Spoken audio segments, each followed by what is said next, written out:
Sentem-se, irmãos.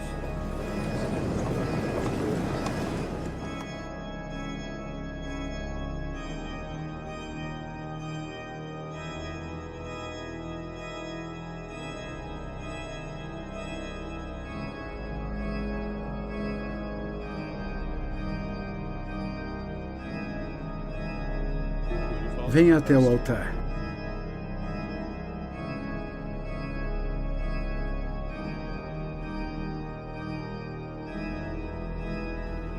Com as duas mãos sobre a lei sagrada.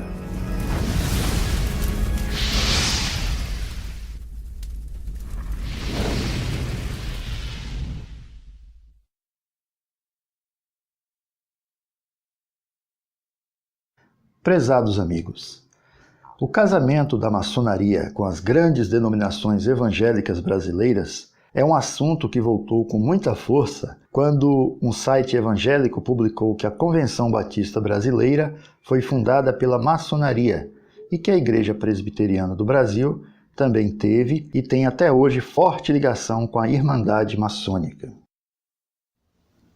Desde então têm saído várias reportagens, artigos e vídeos no YouTube mostrando que a maçonaria não está somente nas igrejas históricas, mas até entre pentecostais. E hoje em dia, até a Assembleia de Deus, que eu disse que há 40 anos atrás, 50 anos atrás, lutava contra isso, está cheia de maçons. Então, quero mostrar neste vídeo alguns fatos importantes, documentados, que talvez contribuam com a pesquisa dos interessados nesse tema. Até porque muita gente acredita até hoje que a igreja institucional está totalmente livre da maçonaria.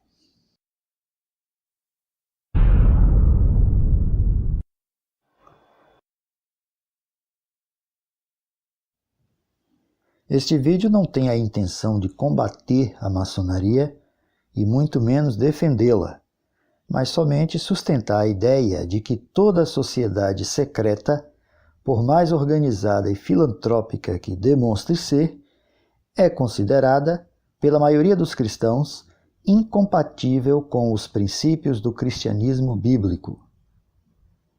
Para o Instituto Cristão de Pesquisas, o ICP, a maçonaria é definitivamente uma religião, embora isso seja negado por grande parte dos maçons.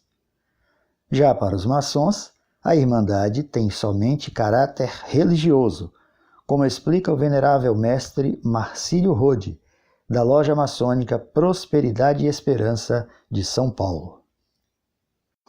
A maçonaria tem um caráter religioso, mas não é religião. Enfim, é uma ordem, não diria secreta, eu diria mais uma ordem discreta, que busca aprimorar o ser humano em todos os seus aspectos.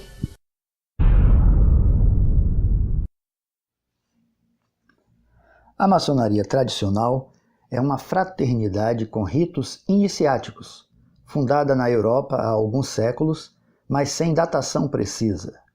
Maçons ingleses defendem que os seus primeiros registros documentais são datados de 1717 em Londres, onde existe, até hoje, a Grande Loja Unida da Inglaterra, uma espécie de quartel-general de um dos ramos da Irmandade, e tem vários rituais, segredos e princípios, além de uma vasta simbologia.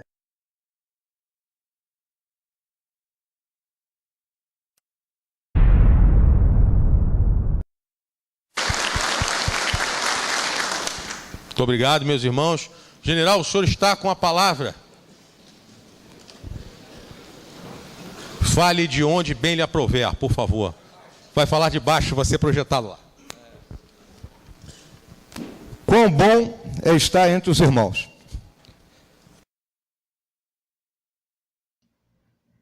E onde a maçonaria está? Meu amigo, não se engane. A maçonaria está em todo lugar. Nos esportes, na política, nos tribunais, nas artes e, claro, nas religiões.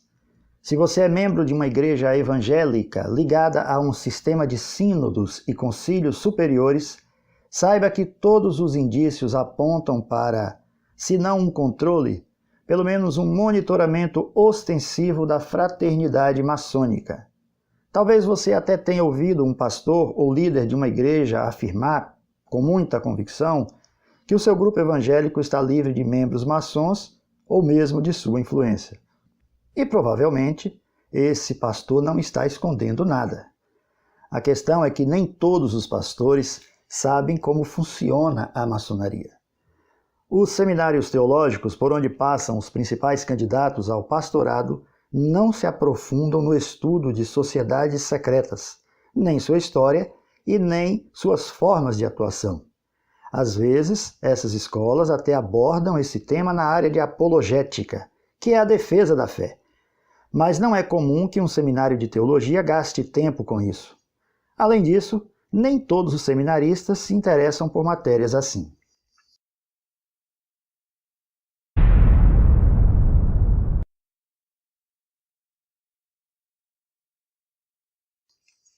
Se você quiser conceituar a maçonaria com poucas palavras, talvez a melhor frase seja: o olho que tudo vê. Esta é uma frase muito usada na maçonaria e tem a ver com um de seus mais conhecidos símbolos, a pirâmide maçônica. Esse símbolo é bem conhecido por aparecer na nota de $1 americano. Vamos conhecer um pouco mais essa pirâmide. Observe essa imagem. Abaixo você vê uma flâmula com uma inscrição em latim, que numa tradução livre para o português seria Nova Ordem Mundial. A pirâmide está destacada em vermelho para manter o padrão do vídeo. Sempre que o sistema maçônico for ilustrado com uma pirâmide, ela estará em vermelho para facilitar a compreensão. Perceba que o topo da pirâmide é independente da base, indicando a supremacia de quem manda em um sistema piramidal maçônico. No corpo da pirâmide, os tijolos são iguais.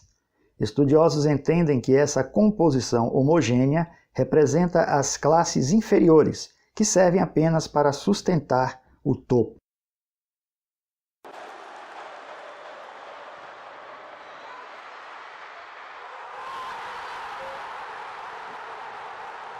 Apenas por uma questão didática, veja como funciona o sistema esportivo, mais especificamente no futebol. Quem torce para um time do futebol brasileiro dificilmente se dá conta que o seu clube não é tão forte e independente como imagina. Na verdade, cada clube é só uma peça no sistema do futebol.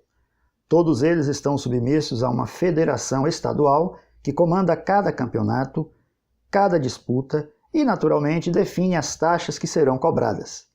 Um sistema com moldes maçônicos bem montado, seja no âmbito esportivo, financeiro ou religioso, só funciona se houver submissão da massa controlada e um mecanismo contínuo de arrecadação. Ou seja, o topo da pirâmide toma as decisões e a base da pirâmide paga as cotas para o funcionamento. Veja uma explicação bem prática extraída do documentário da Netflix sobre a maçonaria. Este é o grande templo da maçonaria na Inglaterra. Ele é do mesmo tamanho do estádio Twickenham de rugby. O venerável mestre Jonathan Spence é maçom desde 1982. A maçonaria é uma organização secular que encoraja seus membros a se tornarem os melhores da sua comunidade usando o ritual. E a metáfora usada para isso é a construção. Quando você constrói alguma coisa, você melhora conforme passa pela vida.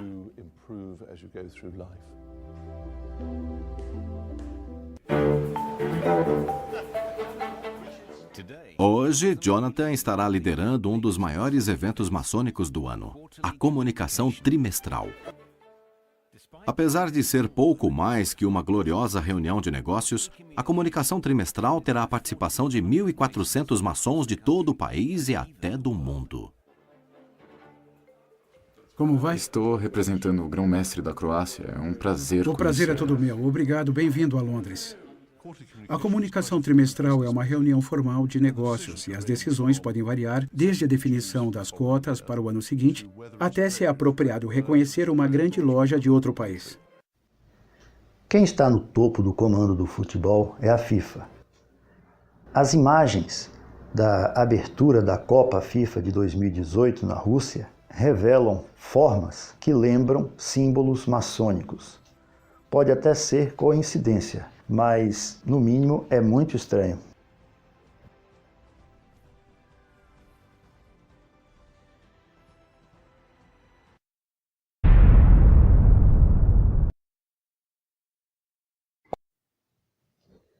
Como a maçonaria é uma fraternidade que preza pelos valores morais e pela ordem social, a sua atuação é muito ampla.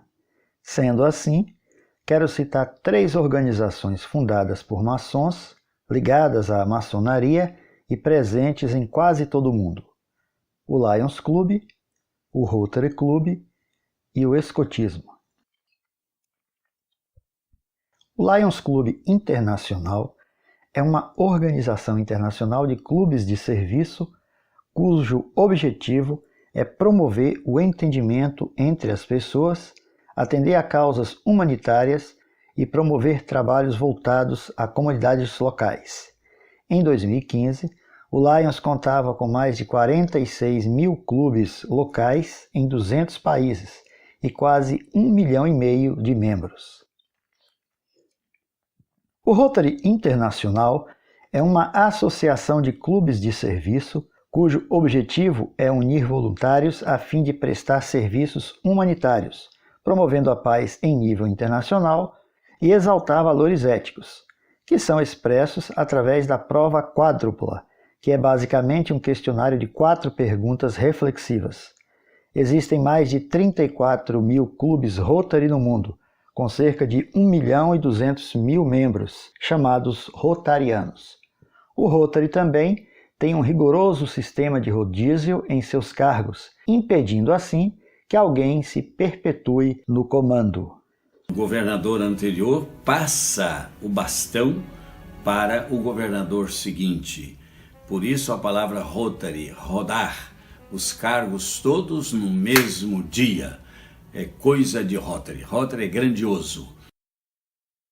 O escotismo foi fundado em 1907 por Robert Baden-Powell. Várias lojas maçônicas no mundo inteiro levam o seu nome. O escotismo é um movimento juvenil mundial, educacional, voluntariado, apartidário e sem fins lucrativos. A sua proposta é o desenvolvimento do jovem por meio de um sistema de valores que prioriza a honra, baseado na promessa e na lei escoteira. Quem foi criança nas décadas de 70 e 80 e que gostava de ler quadrinhos, talvez se lembre dos escoteiros mirins, um grupo de garotos liderado pelos sobrinhos do Pato Donald. Os escoteiros mirins viviam em contato com a natureza, cuidando de animais feridos, apagando focos de incêndio em bosques e florestas e fazendo casas nas árvores. Uma característica marcante dos escoteiros mirins, e que é um forte comportamento maçônico, era o seu grande empenho para receber medalhas, reconhecimento e condecorações do escotismo.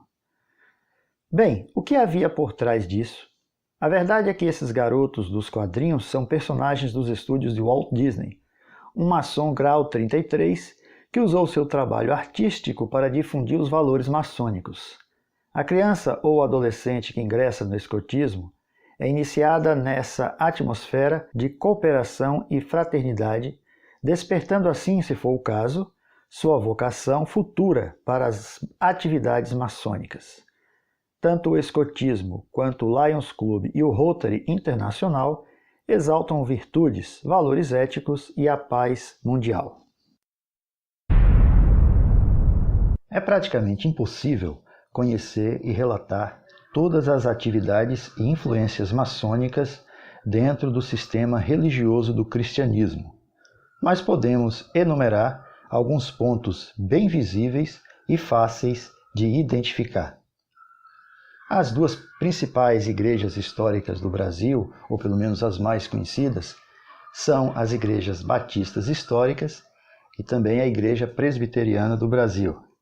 Vamos começar pela Convenção Batista Brasileira, apontada pelos críticos como o primeiro braço da maçonaria na Igreja brasileira. Voltando ao século XIX, a Igreja Católica e os maçons estavam se desentendendo no mundo todo, e em 1884, o Papa Leão XIII condenou definitivamente a maçonaria.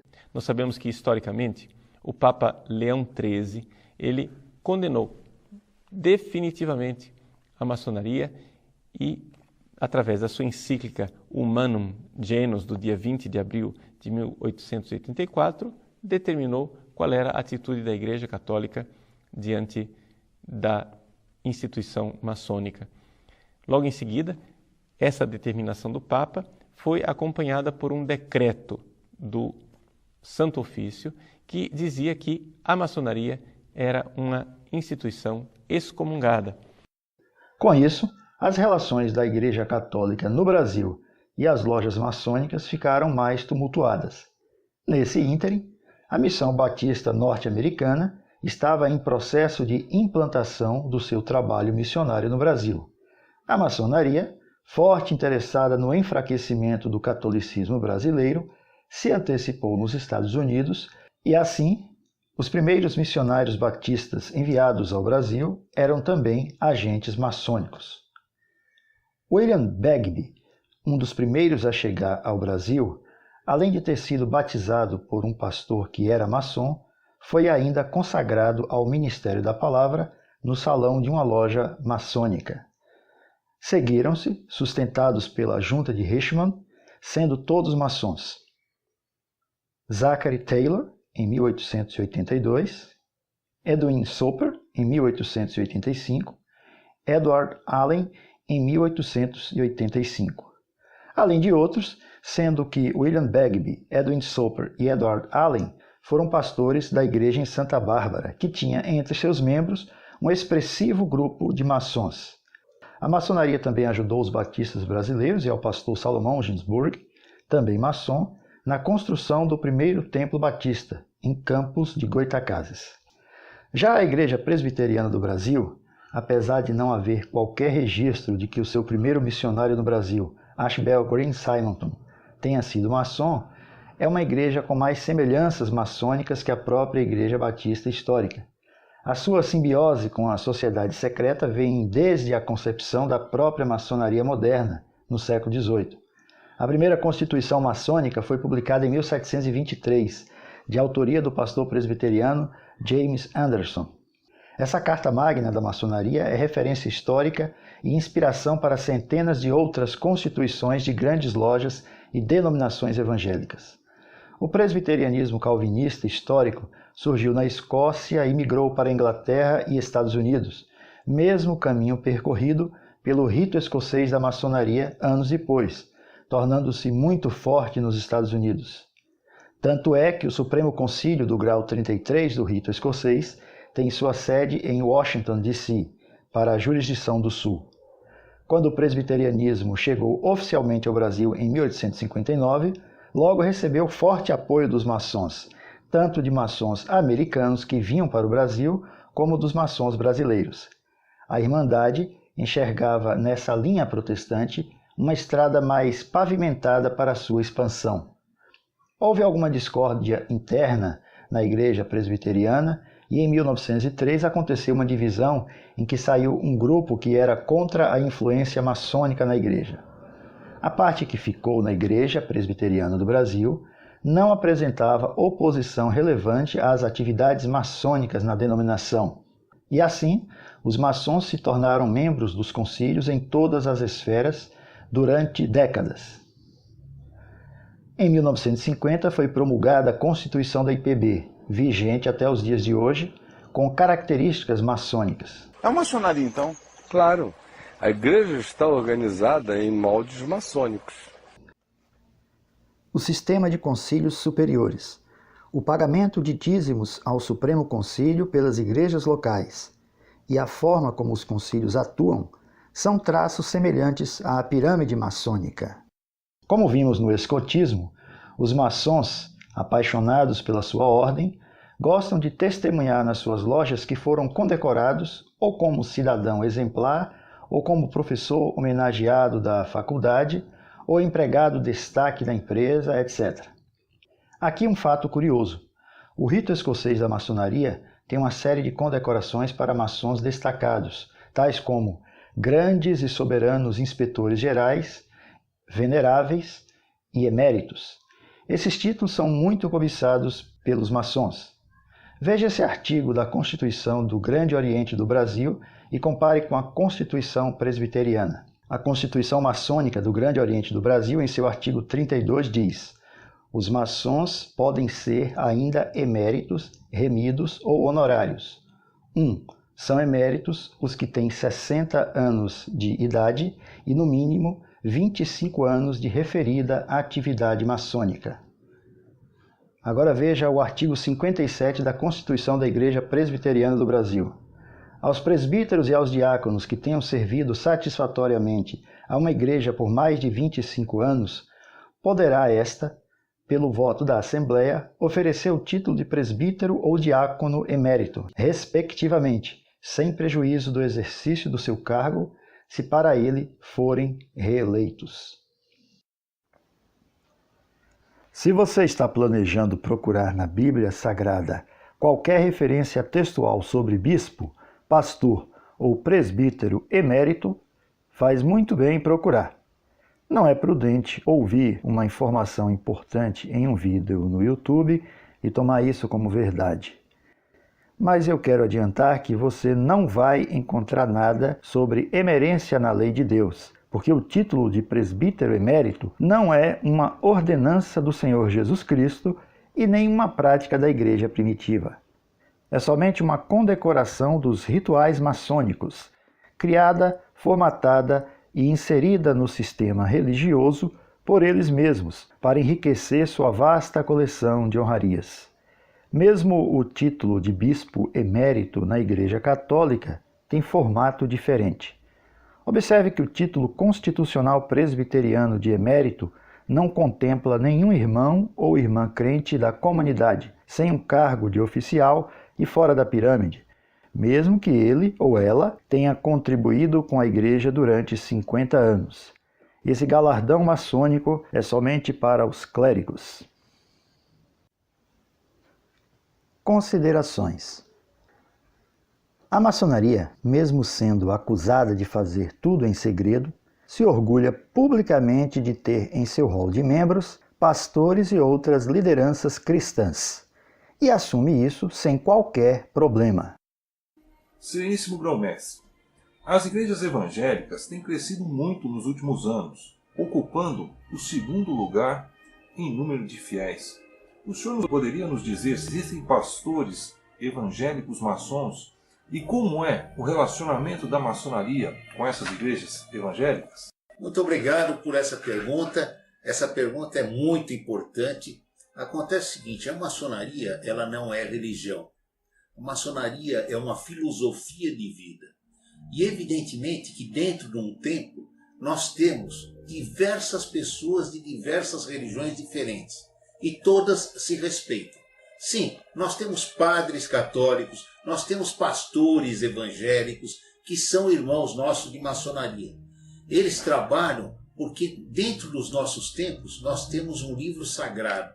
E esse livro sagrado é a Bíblia, é um livro de moral. E nós temos diversos irmãos que fazem parte, que são evangélicos, que são católicos, que são budistas, que são maometistas, de todas as religiões.